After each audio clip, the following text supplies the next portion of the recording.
Como usar o melaço de soja na alimentação de ruminantes, principalmente na alimentação de bovinos? Muita gente me pergunta isso. Professor, como é que nós podemos usar o melaço de soja? É possível? Se é possível, quanto pode ser adicionado à dieta? Nesse vídeo, fique comigo até o final que eu vou explicar como isso pode acontecer e quais são os benefícios, as vantagens e as dificuldades de lidar com o melaço de soja. Vamos lá. Primeiro nós precisamos de entender como é obtido esse melaço de soja, que tem características muito similares ao melaço de cana. Bom, se nós acompanharmos essa figura, o que é que nós vemos aqui? Que 100 kg de soja, considerando aí ao redor de 40% de proteína bruta na semente, vai nos dar o quê? 1 kg de lecitina, 20 kg de óleo, 5 kg de casca e 72 kg de farelo de soja com aproximadamente 48% de proteína bruta.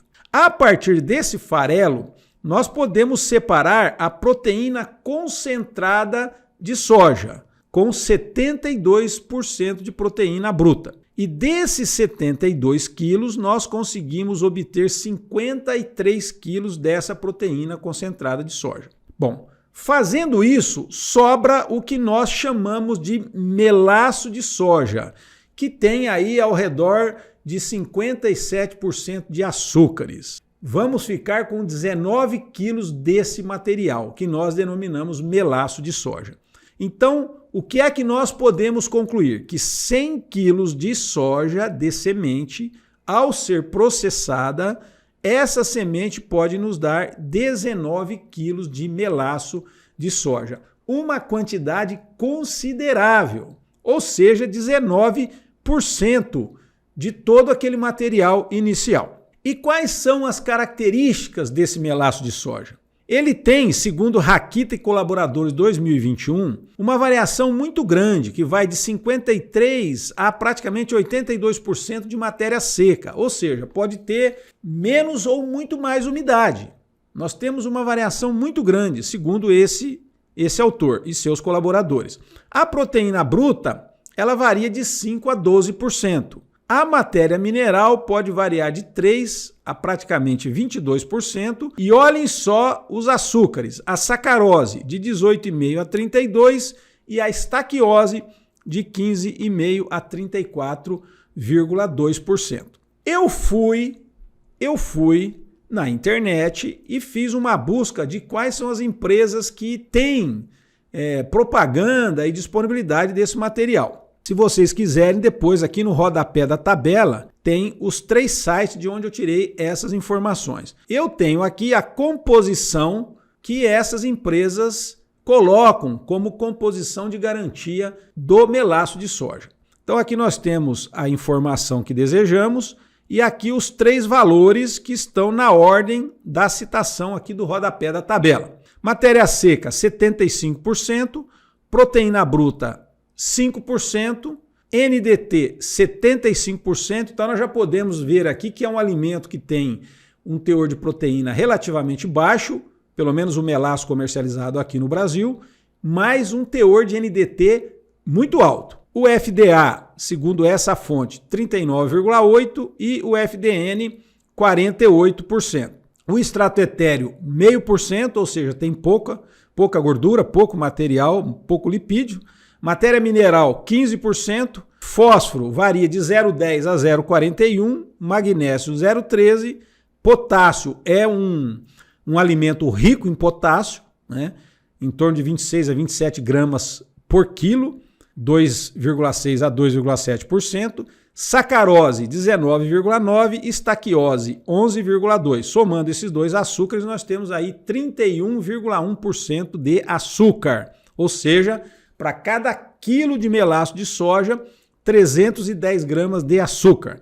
A densidade 1,3 e o pH 5,6, ou seja, é um pH levemente ácido. Bom, mas aí se pergunta onde é que nós podemos usar o melaço de soja dentro do sistema de produção e de alimentação de bovinos. Bom, nós podemos começar pela confecção de silagem, principalmente quando nós procuramos confeccionar a silagem a partir de forrageiras tropicais, que têm uma baixa concentração de açúcares. Então, nesse processo é onde nós podemos, é um dos lugares onde nós podemos usar o melaço de soja. Eu conheço muito pouca informação a respeito disso, mas eu quero desafiar aqui aqueles que trabalham com pesquisa nessa área, e se tiverem informação a respeito disso, pode passar para o professor Branco, que a gente divulga aqui no nosso canal.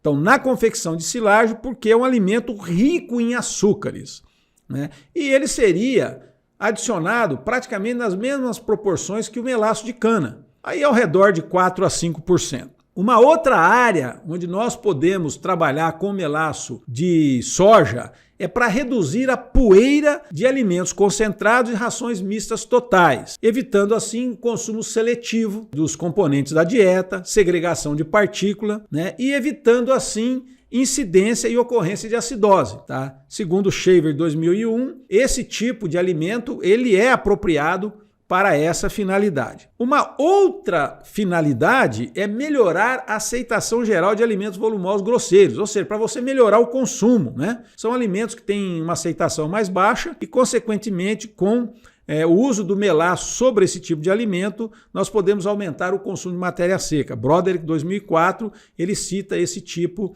de procedimento para melhorar o consumo desse tipo de alimento. Agora, como que o melaço de soja pode ajudar na produção? Isso é importante. Então, segundo esses autores, Cochin, 2008, Miletic, 2017 e Chen, 2018 e seus colaboradores, eles conseguiram verificar o seguinte, que nós podemos melhorar o desempenho, pois melhora a digestibilidade da fibra da dieta no rumen e aumenta o consumo de matéria seca. Então, esses 3 autores trabalharam com melaço de soja e eles observaram isso, uma melhoria na digestibilidade da fibra e um maior consumo de matéria seca. E esses dados, eles foram confirmados nesses trabalhos aqui. Cochin e colaboradores 2008, Lee e colaboradores 2011 e Schultz e colaboradores 2020. Os primeiros autores, eles observaram que ovelhas alimentadas com dieta básica suplementada com 2, 5 e 8% de melaço de soja tiveram desempenhos melhorados. E ovinos consumindo dietas com até 12% de melaço de soja também tiveram o desempenho adequado. Então, essas informações, elas são muito importantes, porque já vão nos dando um direcionamento de níveis de inclusão. Continuando, Van Cleef e colaboradores em 2018, eles usaram o melaço de soja e eles verificaram que diminuiu linearmente em até 20% a produção total de metano e houve uma melhoria na eficiência alimentar de ovinos confinados. Então, olha só, já em confinamento, Van Cleef e colaboradores observaram isso, usando o melaço de soja. Pereira Júnior e colaboradores em 2019 observaram o quê? Que o uso do melaço de soja em níveis crescentes, olha só, 0, 15 e 30%. Em dietas de ovinos, aumentou o pH ruminal, diminuiu a concentração de N-amoniacal e melhorou a fermentação ruminal. Então, nos dando também um direcionamento em termos do que pode se obter e também dos níveis de inclusão. O melaço de soja pode ser usado com sucesso em dietas de animais confinados, consumindo ração total misturada, como é o caso de vacas leiteiras em lactação. E por quê? Porque ele é uma fonte de carboidratos de fermentação rápida no rumen, sem qualquer impacto no pH ruminal. Isso foi constatado por Miletic e colaboradores em 2017. Então, mais uma informação importante nesse sentido. E Druilar e colaboradores em 1999, eles constataram que o uso do melaço de cana em dietas de bovinos confinados é viável. Os dados de Druilar e colaboradores 1999 mostram inclusão de 4%. Então, combinando esses resultados de pesquisa, nós sabemos que ainda temos pouca informação, mas o povo está usando, né? E nós sabemos que tem muitos consultores que já usam esse melaço, né? Então, combinando esses resultados, pode-se concluir que dietas contendo até 15% de melaço de soja podem ser utilizados em espécies de ruminantes sem efeitos negativos na fermentação ruminal e no desempenho animal. Então essa inclusão ela vai depender de outras variáveis ou outros fatores, como onde é que esse melaço está disponível,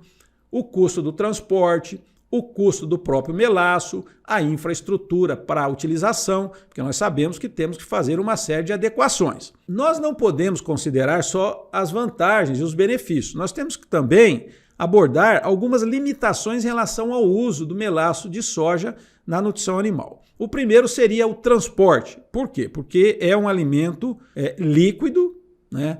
Tem uma viscosidade um pouco menor que o melaço de cana, mas é um alimento líquido. Segundo, ele exige um armazenamento adequado e diferenciado lá na propriedade. Não tem uma vida útil muito longa. Normalmente, a recomendação é de uso em no máximo 6 meses e apesar de ser menos viscoso que o melaço de cana, ainda assim requer cuidado na mistura, quando ele for adicionado, quer seja no misturador, quer seja num vagão misturador, não importa onde, ele requer cuidados nessa mistura, para que não haja formação de grumos, formação irregular ou heterogênea dessa mistura do melaço com os outros alimentos. Então, considerando os resultados técnicos e considerando essas poucas limitações, eu não tenho dúvida de que o melaço de soja ele será cada vez mais utilizado aí na alimentação de ruminantes, principalmente de animais